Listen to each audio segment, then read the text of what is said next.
that's not. You should come up and give us lessons. Okay, the next question is, we will start with Mr. Wilson. Some of these questions, by the way, the candidates have already answered. If elected, what are your priorities in the first 90 days of office? Well, in the first 90 days, one of the first things that I do is bring about sitting down with a team building session with the Board of Aldermen to make certain that we get on the same page and understand that what we're trying to accomplish is for the people and not for any individual agendas. On top of that, I would make certain that we sit down and look at the internal controls and make certain that how we're handling our business is in a professional manner. We're looking at all details of how we're conducting company business and move it forward like exactly that, a business. That being said, oftentimes people feel a little bit scared when new management or new direction is coming in. And I think, to Mr. Thornton's point, you need to come in, you need to observe, and you need to listen. And you need to start to understand the processes, the policies, and how that city government is run. And understand that you can't make immediate changes. You need to sit down, understand it, and then thoroughly think it through, talk it through with others, and then make a decision about how you're going to strategically move forward. Thank you. And Mr. Thornton? So, is it easier to pass the mic, or is this easier? Oh. Okay, pass the mic. Okay, very good. All right, how's that? I'll hold it away a little bit there. In the first 90 days, I think the most important thing that the mayor does in the first 90 days is make his appointments. And that includes various city offices, the committees on the Board of Aldermen, and the various committees that help us run the government. I think in order to do that, you have to meet with a lot of stakeholders, and not just the people in the government, but also the people in the community, the school board, the people that run the local charitable organizations who are involved with the city government, and also the various organizations, the big organizations, business organizations in the community. Again, my goal in doing that would be to listen. I would be looking for advice from people who they think should be involved in making those decisions on their behalf, right? Who would be good candidates for those committees? Who would be good candidates for those positions? I would also be looking at putting together our membership in the various committees that work together, that can work together and give us the most effective people on the government.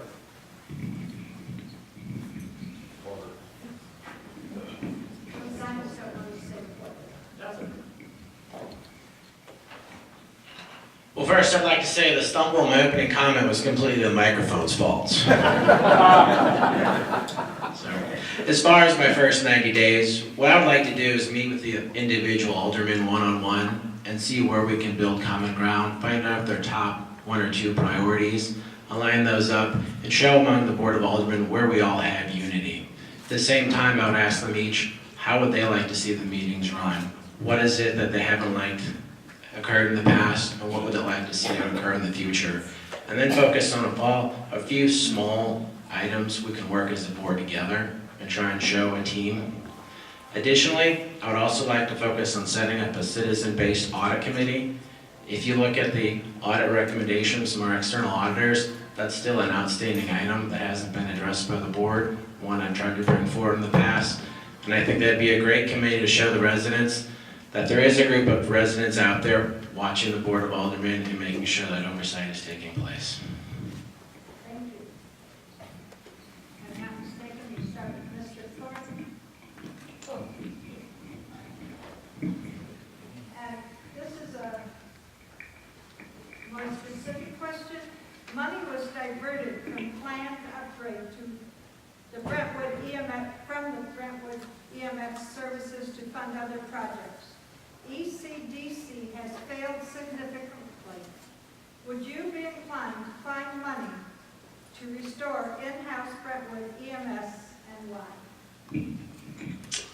No, I wouldn't. And the reason is because when I met with Chief Fitzgerald and Chief Jury and asked them how the ECDC service was meeting their needs as the stewards of our public safety, they told me that ECDC was not perfect, But as it is today, it's better than what we had before. Both of them told me that unequivocally. And I am not going to substitute my judgment for the fire chief and the police chief and their 30 years of experience. I don't know anything about running a fire department. I don't know anything about running a police department. But I do know that we have two highly qualified individuals in those positions, and I don't think that either of those gentlemen would tell me that if they felt that they were seriously putting the lives of the citizens or any of our first responders at risk.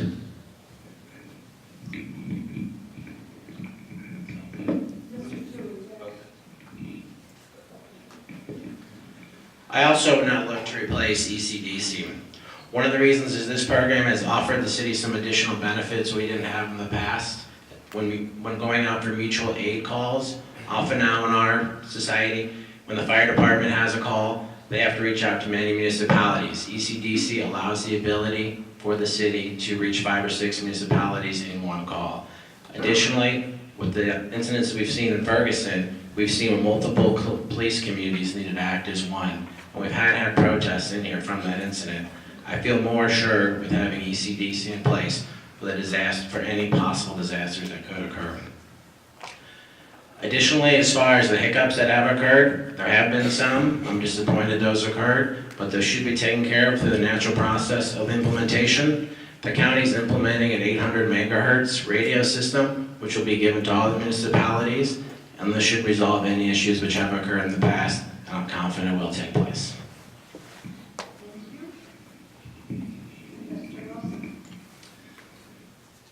I would have an agreement to a certain degree. I've got some distinctions.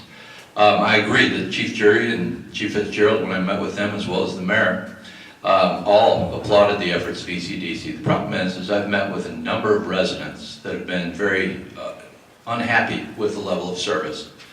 And the problem is also the negotiation of the contract that was done when ECDC was brought aboard. Just like we didn't build in safeguards in order to have Brentwood Boulevard accomplished, we did not build in safeguards to make sure ECDC was operating up to par. We need to make certain that when we do sit down and negotiate these contracts and put these into place, that we don't put the public safety of our residents or our policemen or our firemen in jeopardy. And one of the things that occurred with the transition to ECDC is it just wasn't done in the right way. You need to have these safeguards built in, so when you make the transition, it's done professionally and appropriately.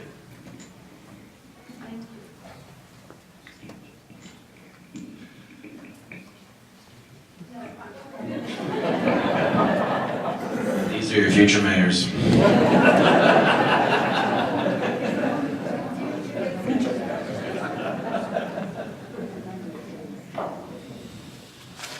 How do you feel about Brentwood financing capital improvements with bond issue money, like the fire station and rec center?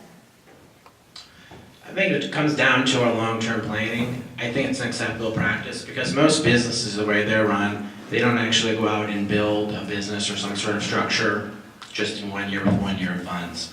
It takes long-term planning, and as long as there's a long-term strategic plan approach as far as monitoring past revenues and future revenues and making sure that our revenue stream will meet the obligations for funding those capital expenditures, I'm okay with that. I think it's really the best way to build our structures and our infrastructure in a timely manner when the residents can still use it.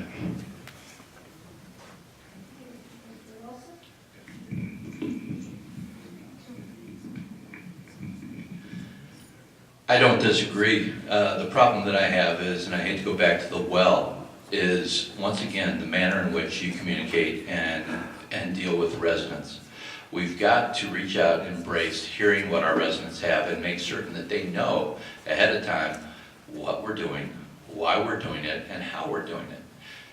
Oftentimes, projects such as this and why they haven't been supported is because residents haven't been given a complete plan and it hasn't been provided transparently.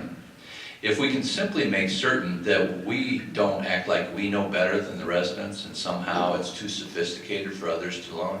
I know that when I speak to my wife, she's a labor attorney, she has to dumb it down for me.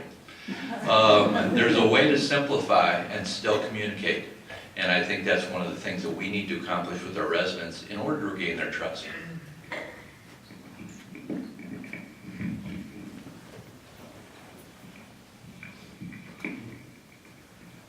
I don't think there's anything wrong with financing capital improvement projects by issuing public debt. But I do have a question. How many people in the audience tonight knew before this question was asked that we finance those projects by issuing public debt?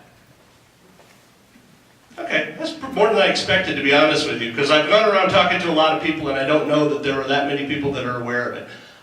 I think we need to just be very clear about these things when we're doing them and make sure that everybody understands how they're being financed. I think there's a little bit of a view that we have a lot of money that's available to us, and we are blessed with a lot of resources, but I think that that impression can lead us to do things that are maybe not needs but wants, and lead us to make imprudent decisions with our money. And I think that we need to be very clear about what we're trying to do with our money before we spend it.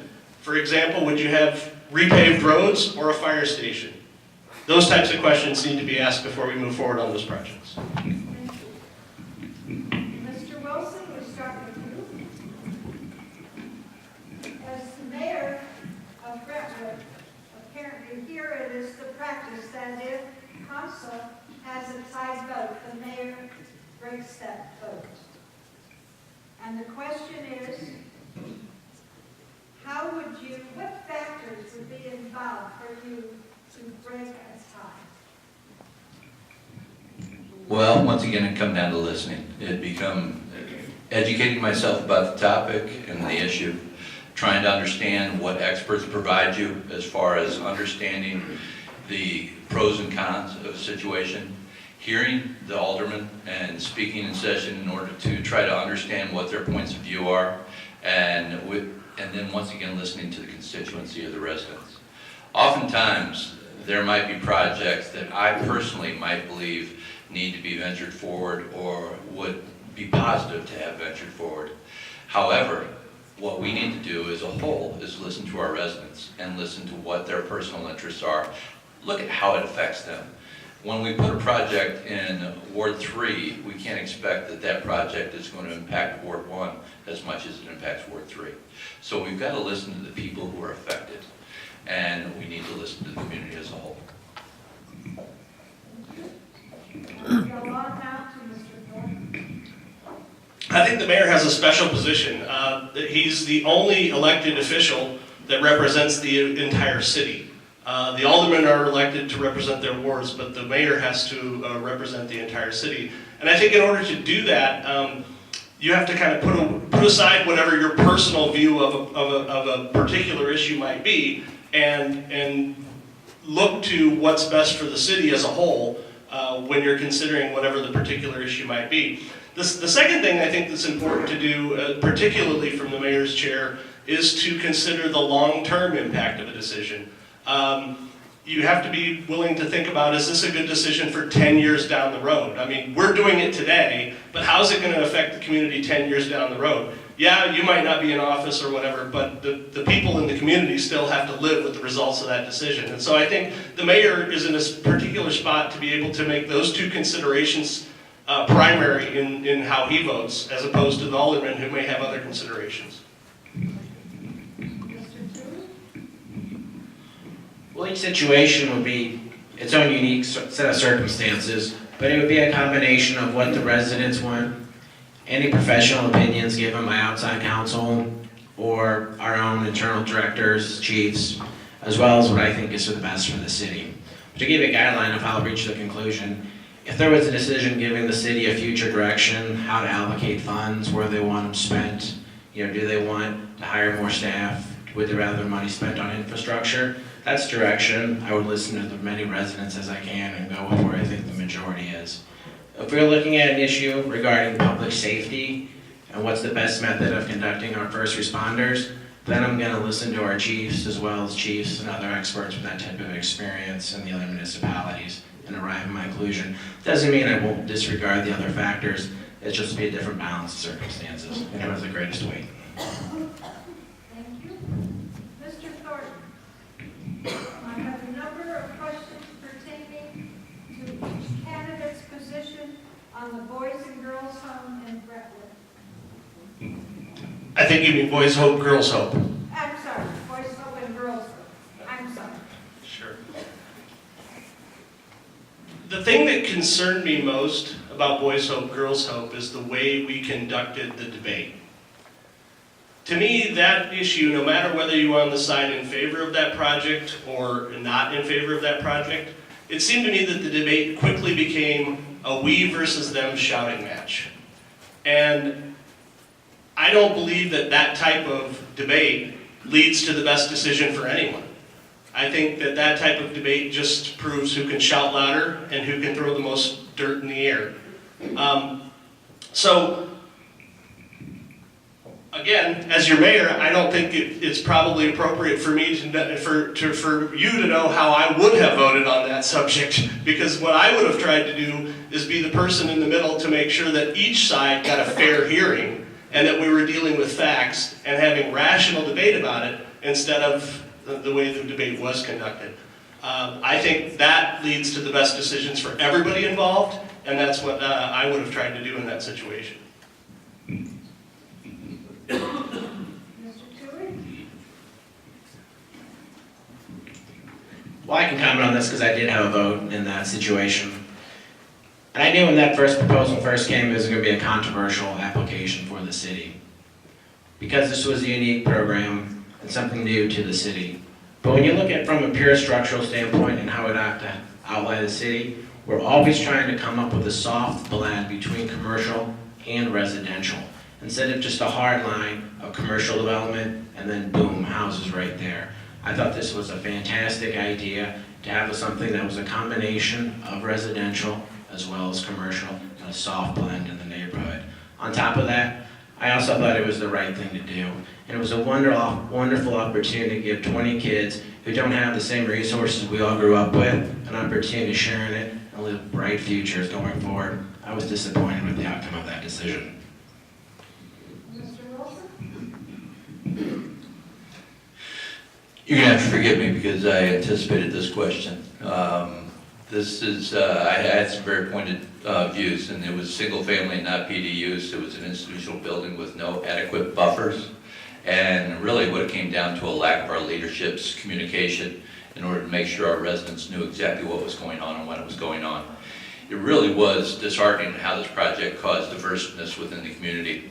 Unfortunately, a number of people decided to make it very personal. And I think oftentimes it became a situation of people saying less than positive things about others. There was a very targeted mischaracterization about how people wanted to feel. They wanted to say these people hate children, they hate charities, and this is exactly the type of behavior that we're trying to remove from City Hall. And I, for one, am severely disappointed that these tactics were employed. Hearty is healthy, but this mischaracterization just underscores how we need to eliminate the person in the situation and instead advocate the issue. Thank you. My indications are correct. Mr. Tui? We got to figure it out now. It's an interesting question, and I've moderated many forums. This is the first time. What are your thoughts on restricting parking to only one side of the street? That's a very good question. And the reason I think that's an important question is because since we've upgraded some of our first responder equipment, namely the fire truck, we have found that there might be some difficulties driving up sides of the streets. Not to try and hop out on a direct answer, but what I would like to do my decision on that be based on working with the fire chief as well as the police chief and determining if there is some sort of issue as far as our first responders getting up those streets and providing emergency services, should there be a need, a fire, a 911 call, or some other circumstance like that. If that is not an issue, I would prefer to keep two-way parking on both sides of the street, because that can become an issue for our residents. And that, we live in a tight community, a dense community, and I'd hate for residents to run short on parking or have to walk a block or two to their house. Part of the reason you live in a community like Brentwood is there should be a parking space in front of your house. Thank you. Mr.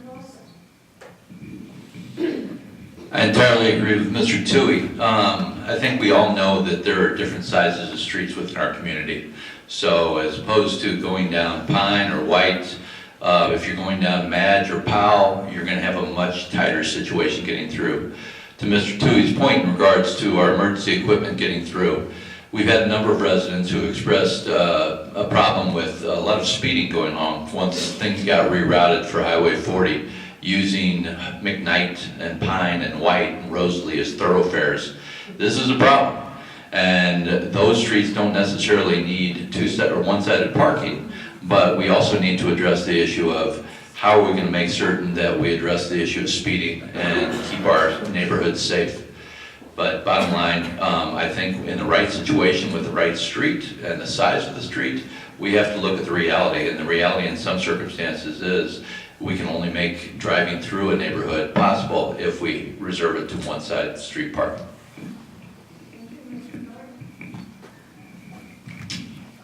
I think that what you do for one street, you don't necessarily have to do for all streets. We have a number of streets in our community that can easily accommodate parking on two sides of the streets, and there's no issue. There's a number of other streets. I can name one that I'm on frequently. It's Eulalie, and I almost got taken off my motorcycle and put into a very bad spot one night on Eulalie, and it's just too narrow when there's two cars parked. Now. Do I think parking on only one side of the street is the answer? It might be, but the way to find out is to go and talk to the people who are affected by that decision, and that would be the residents of Eulalie, and see what they think. Then, obviously we got to talk to the fire department and the police chief and some of the other folks, but I think, the first thing I would do is call together a group of people who live on the affected streets that you're going to discuss doing this, and see what their thoughts are. Maybe they have, maybe they think it's a great idea, and maybe they have other ideas. Mr. Wilson, this has to do with budget. And it says that your TIF bonds have been retired, and there will be an increase in annual revenue. Do you spend it or save it for a rainy day? What a good problem to have. Bottom line is we need to look at the overall budget. There's not one thing we can do with the TIF retiring without looking at everything that we're spending. And I think we need to sit down and look at our overall budget, look at our capital reserve. Right now, we recently went from a reserve of 4% a year ago to 14% recently, all because of the TIF bonds retiring. Well, the ICMA, or International City Managers Association of Missouri Municipal League, will tell you that they recommend a minimum of 35% budget reserve. Think of the things that we could accomplish if we managed our budget a little bit more reasonably and we made things a little bit more accountable. We would have, of a $17, $18 million budget, we would have roughly $6, $7 million sitting in reserve, so if we tried to accomplish some other things, we'd have the ability to. Bottom line is you can't look at just one thing and make a determination. You have to look at the overall picture. And then we need, after we come up with a strategic plan for the city, we decide how we're going to move forward. Mr. Thornton? I'm sorry, can you repeat the question again? I'm sorry.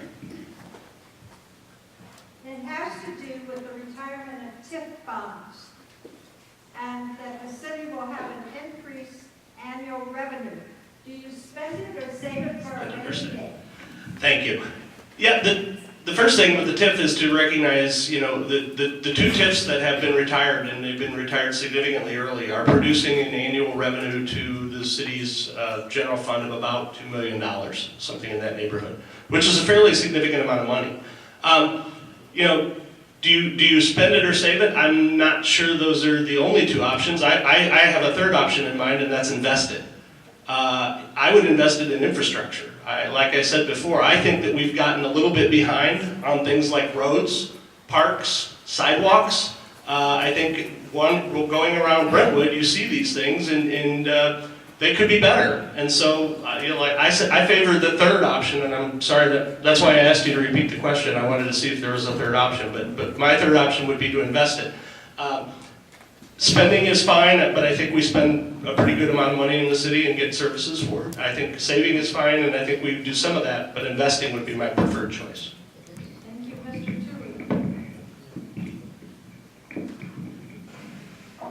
Tui. To this question, as I stated earlier, as a member of Ways and Means, we have allocated more resources towards infrastructure along the streets and sidewalks.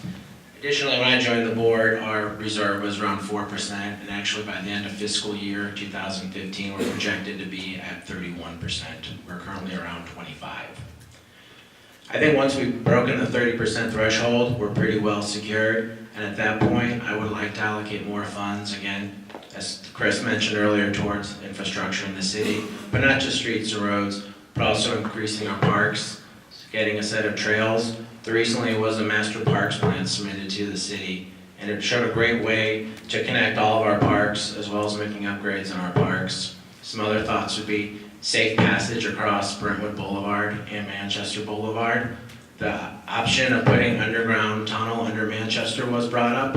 I'd also like to try and propose this around Brentwood Boulevard, maybe somewhere around Litzinger, so that every child in Brentwood, every bike rider, every jogger could move from side to side without having to enter the traffic. Mr. Thornton, a number of people have asked about passing an ordinance in Brentwood eliminating texting by all individuals when driving. I don't think there's anybody in this auditorium that wouldn't agree with me that our town would be a safer place if we had an ordinance against texting and driving. And I think we should pass an ordinance to do that.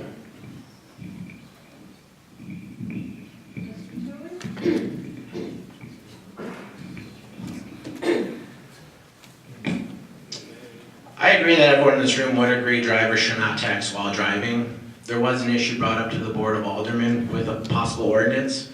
However, there were some issues with the ordinance that was proposed. It was actually one of the first times I saw the board work as a team without any political division or questions and answers towards our police chief. The issues that raised my concern and why I voted against it were, one, we asked if the other municipalities that have put this ordinance in place, have they been able to see reduced behaviors from drivers? We were told that data wasn't available or no one knew. Additionally, we asked how would you distinguish if a driver was texting, sending an email, on Facebook, on their GPS, or simply using the speakerphone feature of their phone. How would you know these differences? Would you be able to ticket in all instances? We weren't given a clear answer. Additionally, we were told some municipalities that passed this have only given maybe 5 tickets. So from that, I did not see that we're actually implementing an ordinance that would reduce behavior. If an ordinance came before the board that could, I would vote for it. Yes, I happened to attend the meeting along with Mr. Toohey, and when I first walked in, the first thing I thought is, of course, we want to ban texting. The problem is it was not communicated in the right way, and it was not drafted in the right way. It was brought about by it's the same ordinance that exists in Kirkwood right now. There's 7 municipalities around the area that actually have a no texting while driving or no distracted driving ordinance in place. This one, though, they didn't know exactly how they were going to enforce it. They didn't know how to communicate it, and it hadn't been thoroughly vetted. When I did reach out to Chief Fitzgerald afterwards and asked him if we have some laws in place that exist now, if they in fact could be used in the interim until we did either draft the proper language or we waited for the legislature, which I don't see happening, that we could in fact enforce the same law while waiting for the new draft to be presented to the board simply a month later. Let me tell you, there's been lots of questions. You've been sitting very kindly for an hour. But I have to ask this one question. And then there will just be one final question, and they will give them their closing statements. How in Brentwood can you address an ongoing pay inequity between men and women?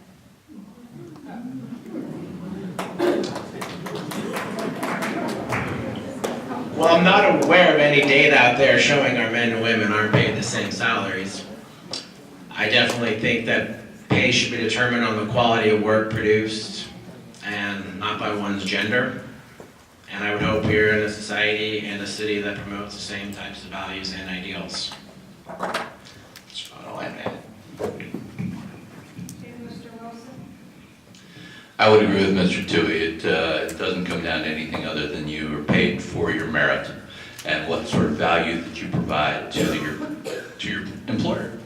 And bottom line, the sheer fact that we have to deal with any of these inequities anymore is somewhat embarrassing. We've been able to jump great bounds in the last 40 to 50 years relative to racial situations, relative to gender issues, relative to religion. And I'm sorry to say that, you know, Ferguson has taken us back a step a little bit. And right now, I think what we need to do is sit down, and fortunately, we've had this recent salary compensation survey. If that distinction does exist, certainly we should address it immediately. But I think we need to sit down with that salary compensation survey and look at our entire force and figure out exactly how we're paying our employees, if they're up to industry standards, if it's staying with the spec along with professional situations, that we're not overpaying or underpaying our employees. And we certainly shouldn't distinguish that by gender. Thank you. Mr. Thorne? The simple answer is to pay the women more. But I don't think that's the whole answer. Look, we have over 100 employees in Brentwood, and one of those employees is a director of HR. And this would be, I would think, right up her alley. If I was mayor, I would simply go to her and ask her to do a study and find out if we have any pay inequity in our city payrolls. And if we do, then we need to address that problem right away. I don't have any data that would allow me to state whether that is or isn't a problem, but I assume that our director of HR could produce that data relatively quickly, and she could tell us how we could remedy that situation as soon as possible. Thank you. The women in the audience appreciate that. Okay, the last question to you all this time, because we want to give you all an opportunity to speak individually with the candidates. There are questions here on transparency. There's questions here on race relations. And I just don't think you want to be here for another hour. And we start then with Mr. Wilson. Is that right? Yes. Why do you want to be mayor? Well, it comes down to that I care passionately about this community. I lived here when I grew up. I left for 15 years, bounced around the country, and my wife and I moved back here because we wanted to have a child, and we knew about the sense of community in Brentwood. I know that when I come back here that the school services are going to be positive. We've got a great school system. My son, who happens to have SSD services, he's had a situation that has no comparison. When we looked around at other opportunities, other places, the only place you can get that sort of support is in Brentwood. And we've become involved. We love this. We're passionate about the community. We want to make a difference, and only recently, in the last 4 or 5 years, when I stopped traveling a little bit more, I said, hey, selling beer for a living is really not curing cancer. I'd like to give back to my community, and maybe there's a way in which I can do it. And that's when my wife and I decided collectively to do this. Mr. Thorpe? I think the biggest reason I want to be the mayor is because I think this is a really important time for Brentwood. We have, with the retirement of the TIFs, as we mentioned, we have significant resources in addition to the resources that our town's already been blessed with. And I think that how we do things in the next 2 to 3 years could really impact our future for a lot longer period of time. I also think we have an interesting situation where having gone through some of the events we've gone through in the last 4 or 5 years, we've got a very contentious type of situation that's developed. And I think it's very important to get that addressed so that we can make good decisions regarding what to do with our prosperity. And I think somebody who comes to the table with no background, no previous affiliation with any part of what's going on in the city government, and can sit down with everybody and say, hey, I'll work with you in good faith to get past some of these things, has a real chance to get us to the point where we can start working together and move forward on those issues. Thank you. Like the other two candidates, I think we're all very passionate about the city. It's our home. We've been here a number of years, and we want to see great things because we don't plan on leaving. And this is a very important time for the city of Brentwood, that we're going to see possible revitalization of the industrial court. We could see our park system revisited. At some point, we'll need to redo City Hall as well as the library. And I hope all of this comes with a long-term strategic plan of thinking how it can benefit the city for the next 20, 30 years. As an alderman sitting in the meetings, sometimes when we were bringing up future construction plans, I didn't see long-term planning. I saw a little bit of short-sightedness, and I want to restore the Board of Aldermen back. We're not nitpicking at each other and focusing on minor issues, but think about these long-term strategic issues. So we're a wonderful city for 20, 30, 50 years from now. That's why I want to be mayor.